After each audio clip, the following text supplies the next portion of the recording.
India. A couple weeks ago, I did a video about the languages in the continent of Asia. As I went through the various regions of the continent, there was one that caught my attention, especially due to the incredibly large amount of languages that it had.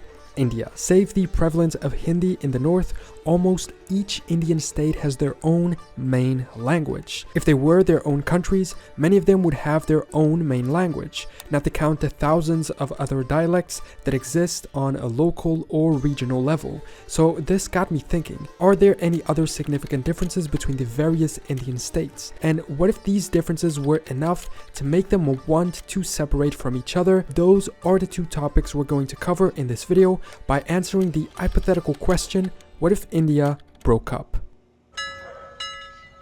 The idea isn't completely insane. For a big part of its history, India was ruled by many different empires, but it also had various periods of vast regional independence. And even during the times of the British Empire, for instance, the British Raj, which also included Pakistan and Bangladesh, was made up of a great number of princely states. Areas that weren't directly governed by the British, but rather by the local people. There were officially 565 princely states when India and Pakistan became independent in 1947. So let's get into the hypothetical scenario today. First, the basics. We would not only have one country in this area, but would instead have 37. The number of states, 28, and union territories, 9. This is assuming that none of the states would group up into unions. If we were being realistic, this would probably be most likely, especially with the smaller and less developed ones. But the point of this hypothetical scenario is to learn about each state individually and how they compare among themselves. So let's go with the 37.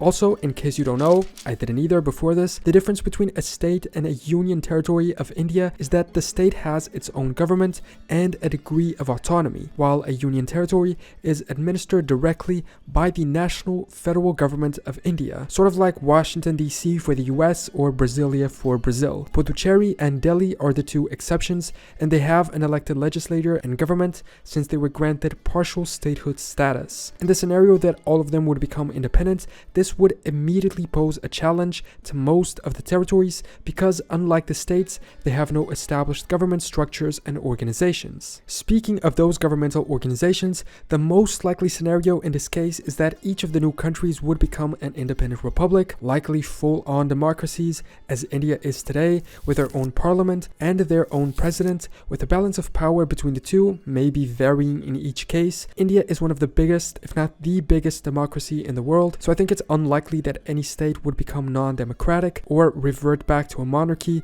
similar to those of the princely states, even if in a constitutional democratic monarchy like Norway or Sweden. It's also important to note that all of them would likely struggle, and unless there was a very long transition period or continued collaboration between independent states, there would be big economic issues. For instance, Uttarakhand apparently provides electricity to Uttar Pradesh, who in turn provides cereals and vegetables to most of India.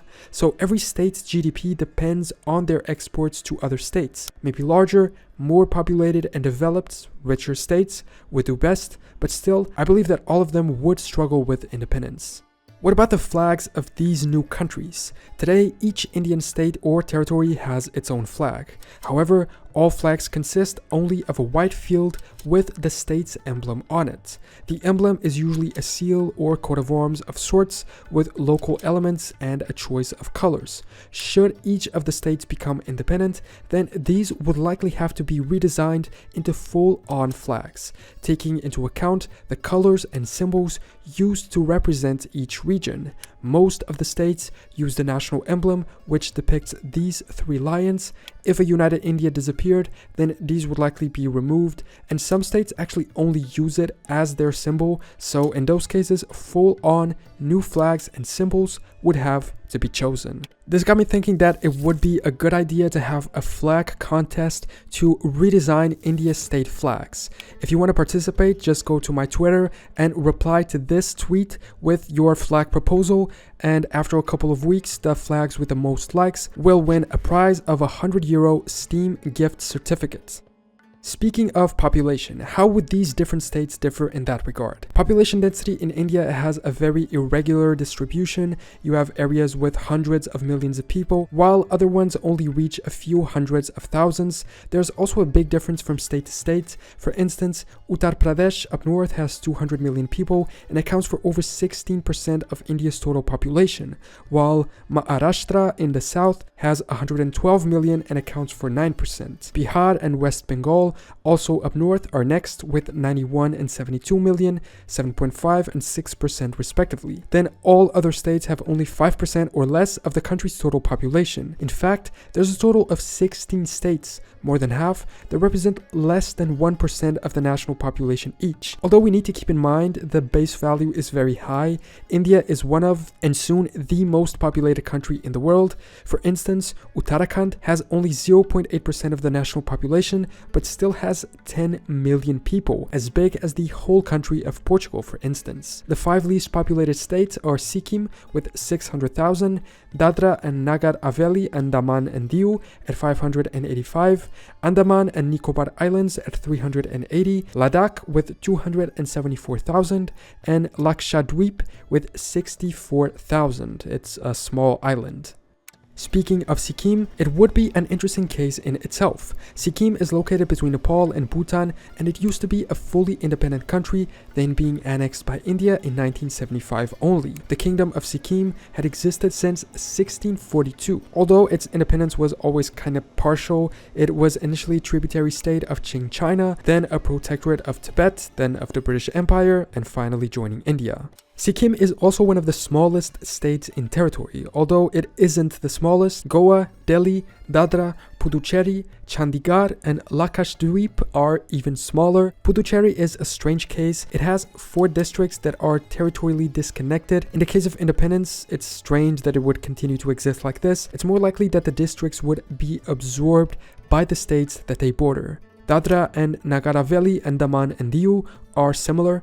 Although they are in the same region, each could be absorbed or perhaps become their own independent city-states. I believe this would be a likely fate for Delhi as well in this scenario. Another small territory are the Andaman and Nicobar Islands. Being away from the Indian subcontinent, independence makes more sense for it, at least in my head, but they would likely struggle a lot from their lack of resources, having to focus on tourism as their main source of income.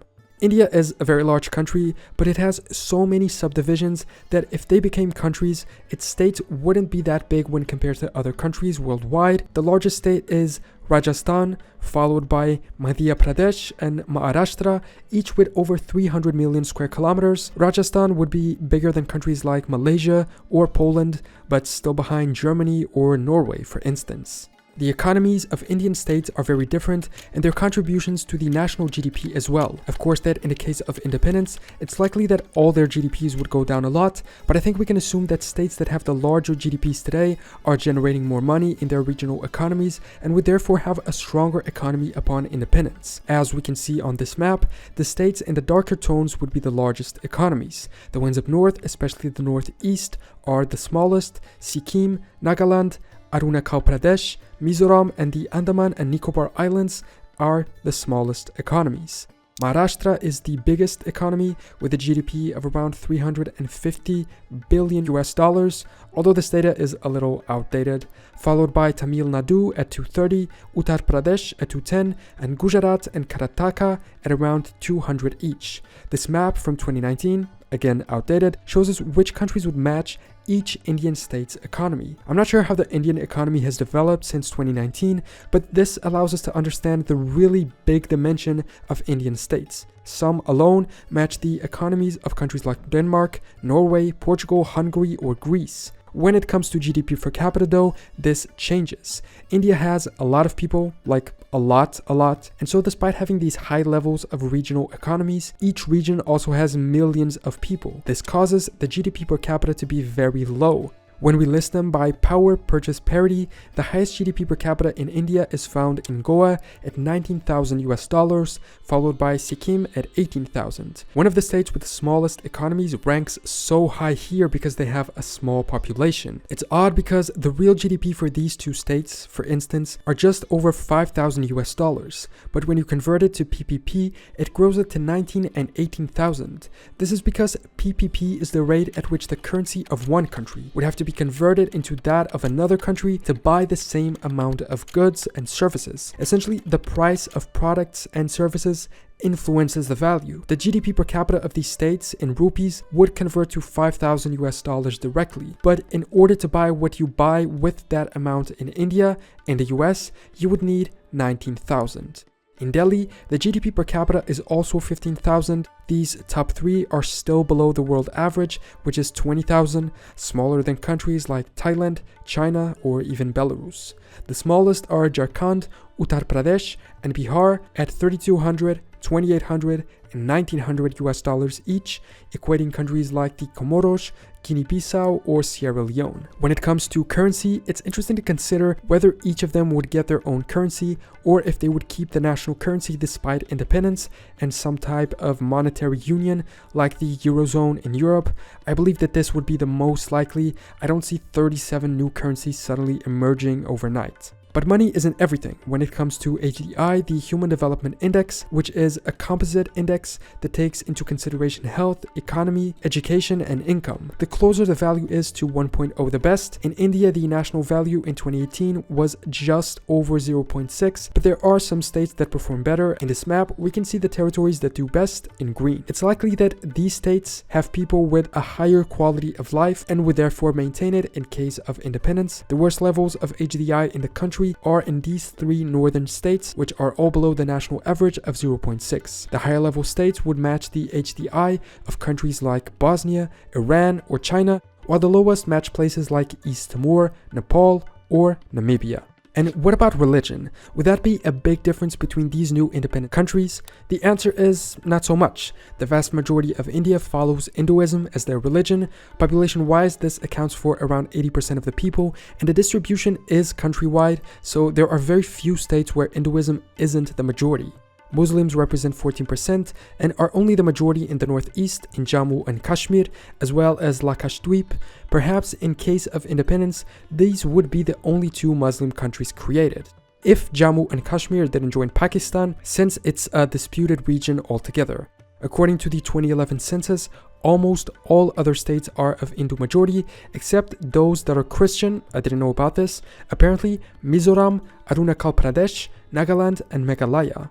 Oh, and of course Punjab, which has Sikkim as its main religion. As we can see on this map, there are other local strong presences of religions, but not enough to be the majority in certain states. In this scenario, most new countries would be Hindu, while 2 new ones would be Muslim, 5 Christian, and we would have the first independent Sikh country in the world. The majority religion is sometimes connected with ethnicity. India is ethnically diverse with more than 2,000 different ethnic groups. There is also significant diversity within regions, and almost every state and several districts have their own distinct mixture of ethnicities, traditions, and culture. In this map, made by DeviantArt user Tomislavadai, we can see it very well. I believe these ethnic differences are more regional than they are bound to state borders, although sometimes they match, but I believe that in the case of independence, there wouldn't be significant ethnic differences between these countries. After all, there's a reason they are grouped together in India today, but let me know in the comments if I'm wrong about this. Military-wise, I think this would be the biggest challenge for each state's independence. Each country needs a military force, and India's military is a national countrywide institution. There's not really an accurate way of checking how strong each state would be.